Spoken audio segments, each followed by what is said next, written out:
The signal came on a cold Tuesday morning in October, when most of Earth was still asleep. It was not the kind of signal anyone had expected. No greeting, no peaceful handshake, no soft beeping pattern from deep space that scientists could spend decades decoding. It was a live transmission, sharp and clear, broadcast across every frequency humanity used for communication. The voice that came through was not even trying to hide its amusement. The Varen Collective had been watching Earth for years. They had cataloged human civilization the same way a researcher might catalog insects, with mild curiosity, some clinical notes, and a quiet sense of superiority that they did not bother to conceal. When the United Earth Defense Command finally assembled its fleet response and transmitted visuals of the ships gathering at the edge of the solar system, the reaction from the Varen command ships was immediate. And it was laughter, not metaphorical laughter, not a polite, dismissive chuckle. It was the kind of open, full-throated laughter that travels across a crowded room and makes everyone stop what they are doing. The Varen translator units rendered it perfectly into English, and every officer on Earth's command bridge heard it play through the speakers without any distortion. Commander Yael Davin stood at the head of the bridge on the UES Relentless and listened to that laughter for 11 full seconds before anyone on her crew said a word. "They're broadcasting this to the whole fleet," said Lieutenant Osei from the communications console, his voice flat and careful. "Every Varen ship in their formation is receiving our fleet composition. They're sharing it." Davin did not respond right away. She was looking at the holographic display above the central console, where the enemy formation glowed in red. 217 Varen warships, heavy cruisers, carrier platforms, long-range artillery vessels, support ships layered behind them in a formation so precise it looked like a sculpture. It was genuinely impressive. She had studied Varen military doctrine for 6 years before this day, and she could recognize the formation. It was called the spreading claw. It was what the Varens used when they did not expect any serious resistance. Earth's fleet, by comparison, looked small. 41 ships in total, arranged in a simple double-arc formation. From a distance, using standard sensor sweeps, they would appear to be a mix of medium-class destroyers and a handful of larger vessels. Their energy signatures were low. Their hull profiles were modest. Nothing about them screamed power. That was the point. The Varen lead vessel, a massive ship called the Dominion's Hand, transmitted a formal message after the laughter died down. The translation was delivered by the AI aboard Relentless in a calm, neutral voice, which made the content feel even more surreal. The message said, in essence, that Earth's fleet was smaller than the Varen training fleets used to introduce new recruits to live combat exercises. It said that humanity had made a brave but foolish decision to show up at all. It offered a path to immediate surrender, and it gave Earth 6 hours to comply before the Varen Collective would simply remove the obstacle and continue to the planet below. Davin listened to the whole thing without blinking. Then she turned to her crew. "Record the timestamp," she said. "I want everyone to remember exactly what time they said that." On Earth, in the underground situation rooms and the orbital command centers, and the civilian news networks that had somehow gotten hold of the fleet's visual feed, the same question was being asked by millions of people at once. Why were there only 41 ships? The world had been told that the defense plan was in place. They had been told the fleet was ready. But 41 ships against over 200 looked less like a defense and more like a gesture. Some commentators were already calling it symbolic. A few were calling it a sacrifice. What the public did not know, what the Varens did not know, was that the 41 ships on the display were not the fleet. They were the face of the fleet. The part that was meant to be seen. The part that had been engineered, over the course of 11 years of classified development, to look like exactly what the enemy would expect from a civilization that was still finding its footing in interstellar conflict. Every hull plate, every sensor profile, every energy output reading had been tuned with one goal: to be underestimated. Admiral Ren Vasco, commanding the full operation from a ship that did not appear on any sensor screen the Varens possessed, watched the transmission from his own bridge. He was a quiet man, known in military circles for his stillness rather than his charisma. He had spent 3 years designing this moment specifically. Not the battle, the moment before the battle. The moment when the enemy looked at what they thought they were dealing with and decided they had already won. "They're settling into the spreading claw formation," said his tactical officer. "They're not even adjusting for potential hidden assets. No secondary sweeps. No probe deployment. Of course not, Vasco said. He almost smiled. Why would they waste the energy? The Varens had made a mistake that was older than space travel. It was a mistake that humans had made too, many times, in their own history. They had looked at the size of a thing and assumed they understood its nature. They had measured the 41 ships with their sensors, found them wanting, and stopped asking questions. They had not asked why a civilization capable of getting 41 vessels to the edge of their own solar system in 6 weeks would design those vessels to look so unremarkable. They had not asked what the ships were made of, or what was inside them, or why the energy readings seemed almost artificially low. They had simply laughed, filed the information away as confirmation of what they already believed, and begun counting down the hours to an easy victory. On the bridge of the Relentless, Davin received a tight beam communication from Vasco's ship. No visuals, just his voice and 4 words. Hold position. Not yet. She acknowledged and cut the line. Around her, the crew was quiet. Not the quiet of fear. She knew her people, and she could read the difference. This was the quiet of preparation. The kind that settles over trained soldiers when the last piece of waiting is almost done. Everyone knew what was coming. Everyone had been briefed on the full operation. Every person on every one of those 41 ships had volunteered specifically for the role of being the bait. They were not angry about it. Some of them had even laughed when they were told.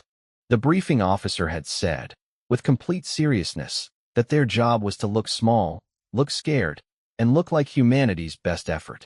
One of the pilots in Davin's wing had raised his hand and asked if he should also look a little confused, just to really sell it. The room had lost composure for about 30 seconds after that. That felt like a long time ago now. The 6-hour clock that the Varens had started was ticking. 3 hours and 42 minutes remained. The Dominion's hand sat at the center of the red formation on the display, enormous and patient, surrounded by its fleet like a king waiting for a formality to conclude. The Varens were not preparing for a fight. They were preparing for a ceremony. A handover. The quiet, efficient absorption of one more world into their collective's growing list of territories. Davin watched the clock. She thought about the briefing. She thought about the 11 years of work that had gone into what was sitting just outside Varen sensor range, waiting. She thought about the moment, coming soon, when those ships would activate and the Varens would see, for the first time, what humanity had actually built. She thought about the laughter that had played through the speakers 11 seconds after the Varens saw Earth's fleet. She thought she understood, now, exactly how important that laughter was going to be. Not as an insult, as a gift. Because nothing that was about to happen would mean what it was supposed to mean. Nothing would land the way it needed to land. If the Varens had not already decided, with complete confidence, that they had already won. The clock kept ticking. The red formation held its shape. And somewhere beyond the edge of what any enemy sensor could reach, the real fleet waited in the dark. With 2 hours remaining on the Varen countdown, the Dominion's hand transmitted another message. This one was shorter. It said that the collective had reviewed Earth's fleet composition a second time, out of professional courtesy, and confirmed their initial assessment. It then listed, in specific numerical detail, the combat power differential between the two forces. The numbers were accurate. They were also completely beside the point, but the Varens had no way of knowing that yet. Commander Davin read the message on her screen and forwarded it to her wing commanders with a single line of text attached, "Save this one too." She had a feeling they were going to want to look back at these transmissions someday, the way people look back at historical photographs. The kind of image where you already know what happens next, so the expressions on the faces become heartbreaking in a way they never were in the original moment. At the 90-minute mark, Admiral Vasco authorized the first phase. The word came through on a secure channel, and within seconds it passed from his command ship to every vessel sitting in the dark beyond sensor range. The message was 3 words long. Warm them up. The hidden fleet had been running on minimal power for 11 days. Cold running was uncomfortable, especially for the crews in the larger ships, where the temperature had dropped low enough to make breath visible in the corridors. But cold running was also invisible to Varen long-range sensors, which were calibrated to detect active energy signatures. A ship that produced almost no heat and almost no electromagnetic output looked, to those sensors, like a piece of drifting debris. 263 pieces of drifting debris scattered across a wide arc behind and around the visible fleet, had been sitting in exactly that state since before the Varens arrived. Now they began to wake up. The process took 40 minutes. Drive cores powering up in carefully sequenced stages, each one timed to keep the total energy bloom below the threshold that would trigger a Varen sensor alert. The crews moved through their ships with quiet efficiency, running pre-engagement checks they had rehearsed hundreds of times. Engineers confirmed power distribution. Weapons officers ran calibration sequences on systems that had never been fired outside of test ranges. Pilots strapped in and confirmed launch bay readiness. All of it done in the dark, in silence, while the countdown clock on every display ticked toward zero. On the bridge of the UES Endurance, the largest ship in the hidden fleet, a vessel that dwarfed anything the Varens had brought to this engagement, Captain Mirella Stroud stood at the center of her bridge and felt the ship come alive. Beneath her feet, the Endurance was not a warship in the traditional sense. It had been designed and built for a specific purpose, one that no military in human history had ever required before. It was a command breaker. Its entire architecture had been built around the idea of identifying the enemy command structure and dismantling it before the enemy understood what was happening. Stroud had spent 4 years on the Endurance. She knew every sound it made at different power levels, the way a person knows their own heartbeat. The sound it made now, coming to full power for the first time outside of a test environment, was different from anything she had heard before. Deeper, more solid, like the difference between a drum being tapped and a drum being struck the way it was meant to be struck. 20 minutes before the Varen deadline, Vasco gave the second authorization. Move to position. 263 ships began to move. Slowly at first, then with increasing confidence as their drives reached operating temperature. They came in from 3 directions simultaneously, maintaining the sensor masking formation that had been drilled into every pilot for months. To any outside observer looking at the full picture, it would have looked like a closing hand, fingers coming in from different angles, converging on a single point. The Varens saw none of it coming. Their sensors were good. In any fair comparison, Varen sensor technology was superior to what humanity had developed independently. But the humans had not developed their countermeasures independently. They had spent 8 years reverse engineering captured Varen probe technology, learning exactly how those sensors worked, and then engineering around them. The humans knew the blind spots. They had mapped every gap in Varen detection capability with obsessive precision, because they had known from the beginning of this program that the only way to make the plan work was to make the approach completely invisible until the moment they chose to be seen. That moment came at 11 minutes and 40 seconds before the deadline. Admiral Vasco authorized the final phase with a word. Now, every ship in the hidden fleet activated its full power signature simultaneously. 263 drives going from low output to full operational power in the space of 4 seconds. The energy bloom that registered on Varen sensors was, by every account that survived the engagement, unlike anything their tactical officers had ever encountered. It did not read as a fleet materializing. It read, initially, as an equipment malfunction. The sensor officers on the Dominion's hand reported to their command that there was a catastrophic error in the long-range detection array because the numbers being displayed were not possible. There was no way that many ships had been sitting that close without being detected. The conclusion that the equipment was broken was more logical, in that moment, than the alternative. It took them 41 seconds to realize their equipment was working perfectly. On the bridge of the Relentless, Davin watched the Varen formation respond. It did not collapse. These were professional military units, not civilians, and they did not break under surprise alone. But the spreading claw formation began to shift. Ships moved to compensate, to adjust, to cover new angles of approach that had not existed in their tactical calculations 60 seconds ago. The careful sculpture of the Varen formation started to become something less elegant, more reactive, the posture of a force that had expected a ceremony and was suddenly in a fight. "They're redirecting their carrier groups," said Lieutenant Osei. "Frontline is pulling back to extend sensor coverage. They're trying to figure out what they're actually looking at." "Give them time," Davin said. "Let them count." The counting, she imagined, was not going well for the Varen tactical staff. The visible fleet, the 41 ships that had started this whole confrontation, had not moved. They sat exactly where they had been sitting for hours, patient and still. But surrounding them now, and extending well beyond them in every direction, was a force that was, by straight numerical comparison, larger than the Varan fleet. More ships, heavier classifications, and energy signatures that, now that they were fully active, registered as belonging to vessel classes that the Varans had never seen before, because they had never seen them. The warship classifications that now populated the human fleet sensor returns did not exist in any database the Varan Collective had assembled on human military technology. They were not upgrades of existing designs. They were not variants of ships the Varans had catalogued. They were new, entirely new, born from 11 years of classified development on the far side of a planet that the Collective had, until very recently, considered to be technologically adolescent. The Dominion's hand went quiet. For almost 2 full minutes, no transmissions came from the Varan command vessel. Davin could picture the bridge of that ship. She had studied its layout from intelligence files, and she could imagine what was happening there. Officers leaning over displays. Senior commanders being pulled from their quarters. The careful, awful arithmetic of a tactical situation that had just turned completely upside down. When the Dominion's hand finally transmitted again, the message was not addressed to Earth's fleet. It was an internal Varan channel, and it had been inadvertently broadcast on an open frequency, which meant the translation AI caught it and rendered it immediately.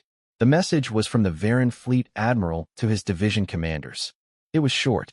It said, "Hold formation. Do not fire. We need to assess." Davin read the translation twice. She noticed that the order did not say, "We are still in a position of strength."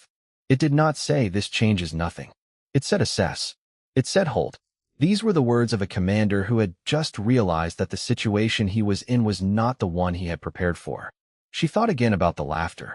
11 seconds of it, playing through the bridge speakers. She thought about the 6-hour deadline, delivered with such easy confidence. She thought about the message that had listed the power differential in precise numbers, as though mathematics alone were enough to determine the outcome of what was coming. Mathematics, she had always believed, was a starting point, not a conclusion. The clock hit 0. No surrender had been offered. No response to the deadline had been sent by Earth's side.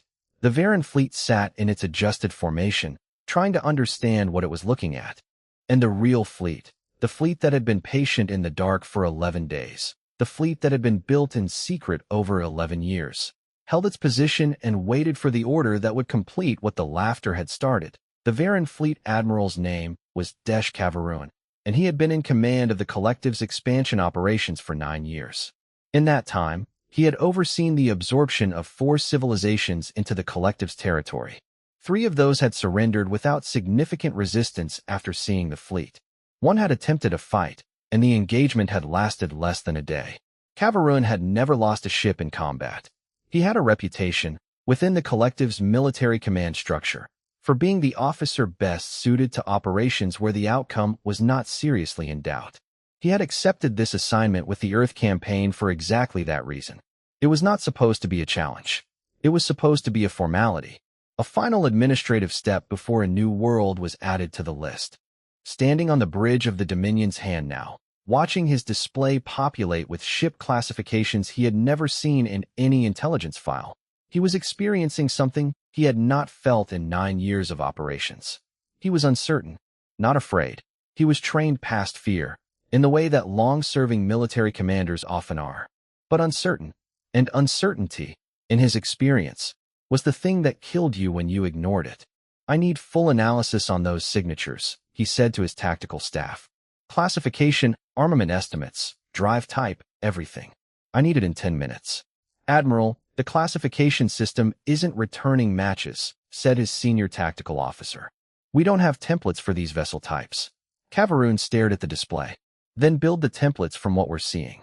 Use first principles. Start with hull dimensions and energy output." The work began, and while it did, the human fleet held its position. That was the part Kavarun found most unnerving. A fleet that had just revealed itself, that had just dramatically shifted the tactical balance of an engagement, would normally press its advantage immediately. Movement meant action, meant pressure. But the human ships simply sat there, in their wide formation, every drive at full power, weapon systems clearly online, and did nothing. They were waiting. For what? He could not determine. And that patience, from a species his files had described as impulsive and aggressive, felt wrong in a way he could not articulate. 14 minutes after the deadline passed, Admiral Vasco authorized the third phase. It was not weapons fire. It was a transmission. The message was sent on the same open channel the Varens had used for all their communications. It was delivered in the Varen language, translated by the same AI that had been rendering their transmissions into English all day. The voice was calm, measured, and polite in the careful way that politeness becomes something else entirely when it is delivered from a position of overwhelming advantage. The message said, "Fleet Admiral Cavarun, you have now had time to assess the situation. We are giving you the same opportunity you gave us, 6 hours to make a decision. You may withdraw your forces from this system. If you do, we will not pursue. If you remain past the 6-hour mark, we will take that as a decision to engage, and we will respond accordingly. This offer will not be repeated." On the bridge of the Dominion's hand, no one spoke for almost 30 seconds after the translation finished playing. Then Cavarun's second-in-command turned from her station and looked at him with an expression he recognized. It was the expression of someone waiting for him to tell them what to do, and genuinely not knowing what the right answer was. He did not give her an immediate answer. He walked back to the tactical display and studied it again. He looked at the number of human ships. He looked at their positioning, which he now understood had been designed to cut off a direct retreat toward the jump corridor the Varen fleet had used to enter this system. Not blocking it completely, there was still a path, but making it complicated. Making any retreat under fire a dangerous and costly exercise rather than a clean withdrawal. They had thought about this. They had planned for this exact moment. They anticipated us holding position after the reveal, he said quietly, to no one in particular. "Admiral," said his tactical officer. "They knew we wouldn't break and run immediately," Cavarun said. "So they positioned to make a fighting retreat expensive. But they left us the corridor. They want us to use it." He paused. Why do they want us to use it? That question sat in the air for a moment. His staff did not have an answer. Cavarun was not sure he had one either.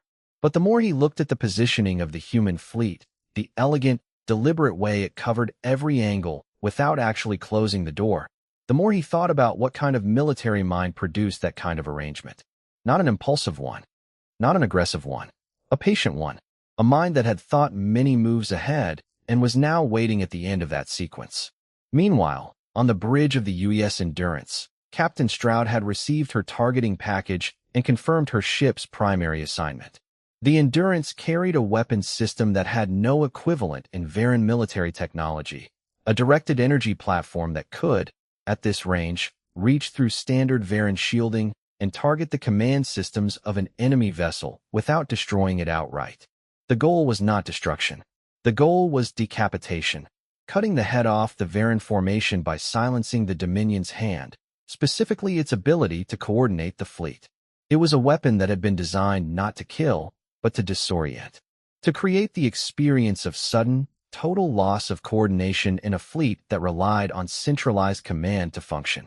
The Collective's military doctrine was built around the command ship. Every tactical decision flowed through it. Cut that connection, and 217 ships would suddenly be 217 independent units trying to figure out what to do without their conductor. Stroud had a lock on the Dominion's hand. She had held it for 30 minutes. She was waiting for Vasco's order, which would come only if the Varen fleet made a hostile move. Her finger was not on a trigger, exactly, but the distance between her current state and firing was very short. She had thought about this moment many times during the years she had served on this ship. She had imagined it as exciting, or frightening, or solemn. Now that she was in it, it felt like none of those things.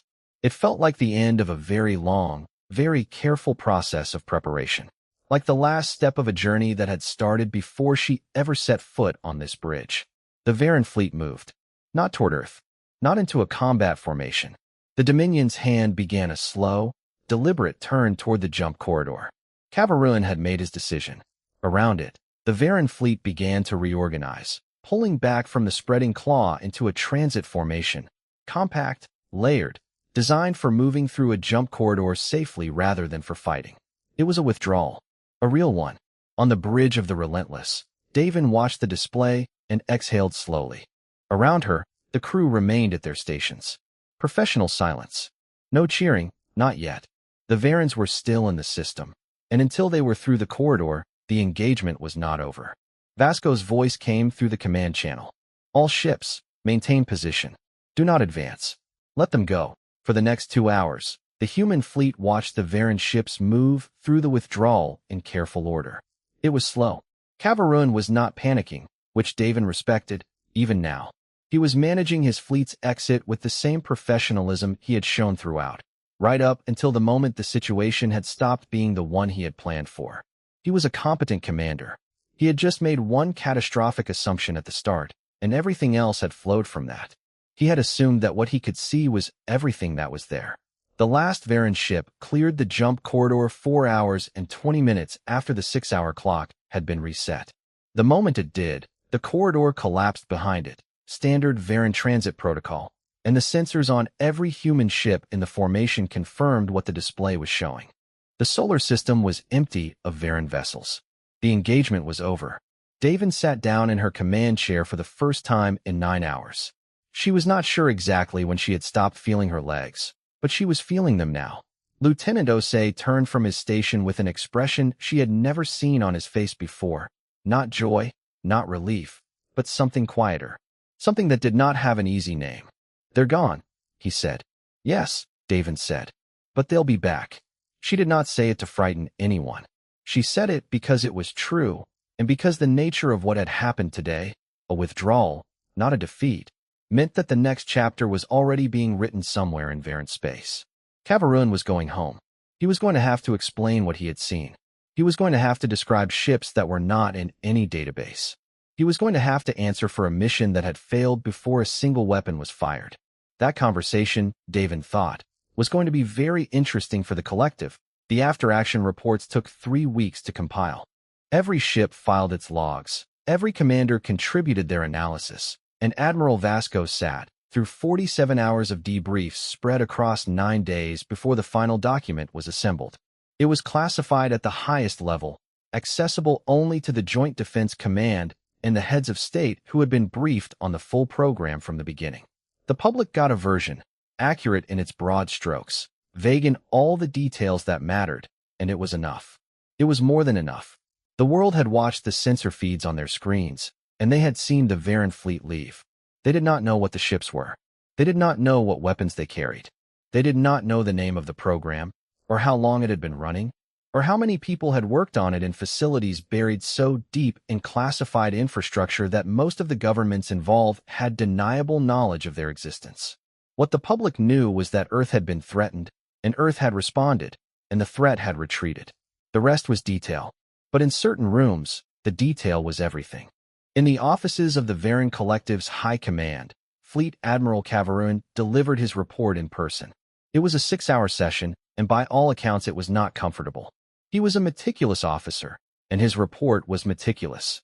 Every sensor reading cataloged, every decision he had made explained and justified, every moment of the engagement documented with the thoroughness that 9 years of successful operations had taught him to produce. He did not minimize what had happened. He did not try to reframe the withdrawal as a strategic choice rather than a forced response to an untenable position. He told his superiors exactly what he had encountered and exactly why he had made the decision he had made. The collective's response to his report was to commission an emergency intelligence review of every piece of information they had collected on Earth over the preceding 30 years. They pulled analysts from other assignments, redirected surveillance assets, and spent the better part of 2 months going back through everything they had gathered on human military development. They were looking for what they had missed. They were looking for the point at which the humans had begun building something that was not in any of their files, and how that had been hidden from every sensor they had positioned in and around the solar system for the past decade. They found the edges of it.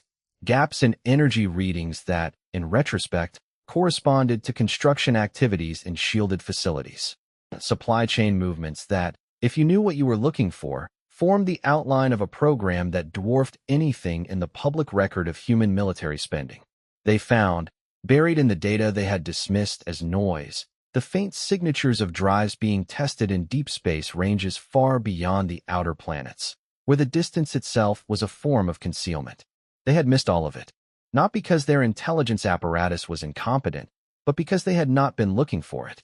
They had looked at Earth, assessed it as a civilization in the early stages of military development, and monitored it with the level of attention that assessment warranted. They had not imagined that a species they considered young would be capable of simultaneously developing new military technology and hiding that development so completely that it read as absence rather than concealment. The assumption had shaped the observation, and the observation had confirmed the assumption, and neither had ever been seriously questioned until a moment in the outer solar system when 263 ships turned their drives on at once. Admiral Vasco received the intelligence briefings on the collective's response with quiet attention. He read them in the early mornings, alone in his office on Earth Station 1. With coffee he made himself because he did not like to ask anyone else to make it for him. The picture that emerged from the intercepts and analysis was not surprising. He had anticipated it, in broad strokes. The collective was shaken, not broken. They were reassessing, not retreating from their intentions. The threat was real and persistent, and everyone in the program had understood from the beginning that the reveal had bought time, not safety. But time was something. Time was, in fact, exactly what they needed. Because the ships that had appeared in the solar system 3 weeks ago were not the final version of what humanity was building. They were the first generation. The classified documents that existed only in hard copy, in facilities that had never been connected to any external network, described a second generation already in development. Improvements informed by everything that had been learned from building the first. Weapons systems refined by engineers who had spent years thinking about problems that no one outside a handful of secured rooms even knew existed. The fleet that had faced the Varens was the answer to the question that had been asked 11 years ago. The fleet being designed now was the answer to the questions that the first fleet had raised.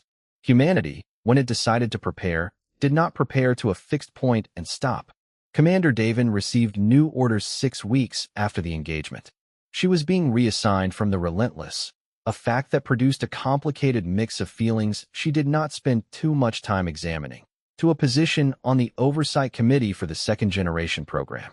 It was a desk assignment in the technical sense, but the desk was surrounded by engineers and designers and pilots who were working on things that made everything she had seen in the solar system look like a preliminary sketch. She accepted the assignment without hesitation. On her last day aboard the Relentless, she walked the corridors alone for about an hour. She had been on this ship for 3 years. She knew every junction, every shortcut, every section where the ventilation made a slightly different sound depending on the atmospheric pressure outside. The ship had been painted and redesignated and refitted twice during her time on it. But underneath all of that it was the same vessel, and she felt the same pull toward it that she imagined sailors had always felt about ships that had taken them somewhere important. She stopped at the communications room on the way to the docking bay. Lieutenant Osei was at his station, as he almost always was. He looked up when she appeared in the doorway. "Heard you're leaving," he said. "New assignment," she said. "Something bigger." He nodded, and for a moment they were both quiet. Then he said, "Do you think they'll come back?" The Varens. Davin leaned against the doorframe. She thought about Cavarun's withdrawal, CA. Refill, professional, deliberate. She thought about the collective's intelligence review, which the analysts believed was still ongoing. She thought about what it meant for a civilization that had absorbed 4 worlds without real resistance to suddenly encounter a 5th that did not behave the way the pattern predicted. "Yes," she said, "but not soon. They need to understand what happened first, and understanding it is going to change what they think they know about us. That takes time." She paused. "And by the time they come back, we'll have had time too."